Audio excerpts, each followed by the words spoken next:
आज से हम लोग एक नया कॉन्सेप्ट अर्थमेटिक प्रोग्रेशन को समझेंगे। A sequence in which each term differs from its preceding term by a constant is called as arithmetic progression. ऐसा कोई भी सीक्वेंस जिसका डिफरेंस हमेशा कांस्टेंट मतलब कि फिक्स आता हो उसको हम लोग अर्थमेटिक प्रोग्रेशन बोलेंगे, या शॉर्ट में एपी भी बोलते हैं। जैसे हम यहाँ पर देख पा रहे हैं 3, 7, 11, 15, ये एक अर्थमेटिक प्रोग्रेशन या एपी का एग्जाम्पल है। ऐसा इस कोई भी टर्म को लास्ट टर्म से प्रीसीडिंग टर्म में डिफरेंस करेंगे तो सेम आएगा। जैसे 15 से 11 कर रहे हैं तो माइनस करने पर 4 आएगा, 11 से 7 करने पर ही 4 आ रहा है, 7 से 3 करने पर ही 4 आ रहा है।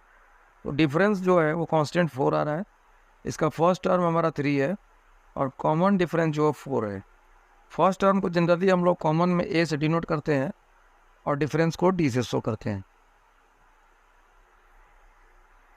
अब हम लोग एपी के कुछ फार्मूला को डिराइव करेंगे।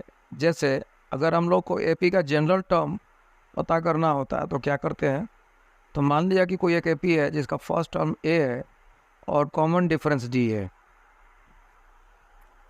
तो इस केस में फर्स्ट टर्म ए हो गया। सेकेंड टर्म की बात करेंगे तो फर्स्ट टर्म में कॉमन डिफरेंस को जब ऐड कर देंगे तो हमारा सेकेंड टर्म हो जाएगा। इसी प्रकार से थर्ड टर्म की बात करते हैं तो a + 2d हो जाएगा, फोर्थ टर्म a + 3d, और इसी प्रकार से वो बढ़ता हुआ चलेगा।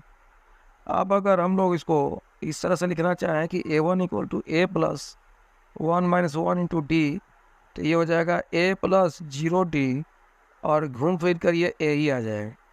इसी तरह से अगर a2 को लिखना चाहें a + d को a + 2 - 1 × d कर रहे हैं तो भी हम लोग लिख सकते हैं एक्चुअल में ये a + d ही है। इसी प्रोसेस को फॉलो करते हुए हम लोग जब चलेंगे तो a3 जो हो जाएगा वो a + 3 - 1d लिखाएगा, a4 जो है a + 4 - 1d आएगा। तो इस प्रकार से जब हम लोग इसी पैटर्न को फॉलो करते चलेंगे तो एक टर्म अगर मान लें कि लास्ट टर्म या कोई भी टर्म को n मान लेंगे तो उस केस में जो फार्मूला जनरलाइज होकर आ जाएगा a + n - 1 × d, जहाँ पर an हमारा लास्ट टर्म होगा, a फर्स्ट टर्म होगा, d कॉमन डिफरेंस, और n जो है वो ये बताएगा हम लोगों का कि नंबर ऑफ टर्म्स इसमें कितना है। अब कुछ क्वेश्चंस को हम लोग देखते हैं। मान लिया कि हमारे पास एक एपी दिया हुआ है और इसका फर्स्ट टर्म और कॉमन डिफरेंस निकालना हो तो क्या करेंगे। जैसे हमारे पास दिया हुआ 3, 9, 15, 21, ये एक एपी है। इसका फर्स्ट टर्म और कॉमन डिफरेंस निकालेंगे हम लोग। तो फर्स्ट टर्म की बात करते हैं तो फर्स्ट टर्म क्लियर पता चल जा रहा है कि ये हमारा 3 है। और कॉमन डिफरेंस, अगर कॉमन डिफरेंस की बात करेंगे तो लास्ट टर्म से प्रीसीडिंग टर्म को माइनस करेंगे तो 6, फिर लास्ट टर्म से प्रीसीडिंग करेंगे तो 6, ये सब केस में 6 दिख रहा है। इस वजह से कॉमन डिफरेंस जो हमारा 6 हो गया। तो इसमें जब कॉमन डिफरेंस 6 हो गया तो ये क्लियरली पता चल गया कि ये जो सीक्वेंस दिया हुआ है ये एपी में ही है, क्योंकि कॉमन डिफरेंस तभी सेम होगा जब वो एपी में सीरीज होगा।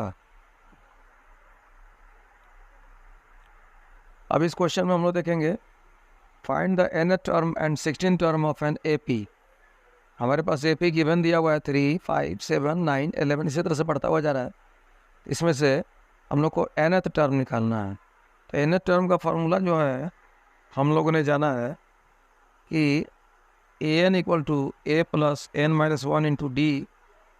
तो यहाँ पर फर्स्ट टर्म हमारा 3 है और कॉमन डिफरेंस 2 है। तो जब इसको सॉल्व करेंगे तो 2n + 1 आएंगे। इसी क्वेश्चन में 16th टर्म हमको फाइंड करना है। तो 16th टर्म को फाइंड करने के लिए हम लोग फिर से वही फार्मूला इस्तेमाल करेंगे, an = a + n - 1 × d। तो यहाँ पर n की जगह 16 रिप्लेस करना होगा। a16 = a + 16 - 1 × d हो जाएगा, मतलब कि a + 15d हो जाएगा। तो हम लोग का d पता ही है और a भी मालूम है, तो a 3 मालूम है और d 2 मालूम है। इसको जब सॉल्व करेंगे तो 33 आ जाएगा। इस प्रकार से हम लोग 16 टर्म को निकाल सकते हैं। इसी तरह से पूछा जा रहा है कि which term of AP 5, 9, 13, 17 is 81। इस AP में कितने नंबर पर जाएंगे तो ये 81 हम लोग को मिलेगा, मतलब इसमें 81 को खोजना है, ये कितने नंबर पर आएगा।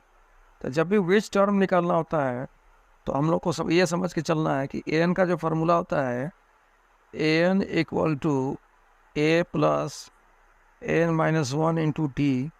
तो यहाँ पर एन निकालना है। जब भी विच टर्म जैसा बात करेगा, विच टर्म मैंने कौन सा टर्म, तो हम लोग ए जो है देख रहे हैं 5, इस यहाँ से डी जो देख रहे हैं 17 में से 13 जाएगा तो 4, और जो टर्म हमको पता करना है वो भी दिया हुआ है 81 है।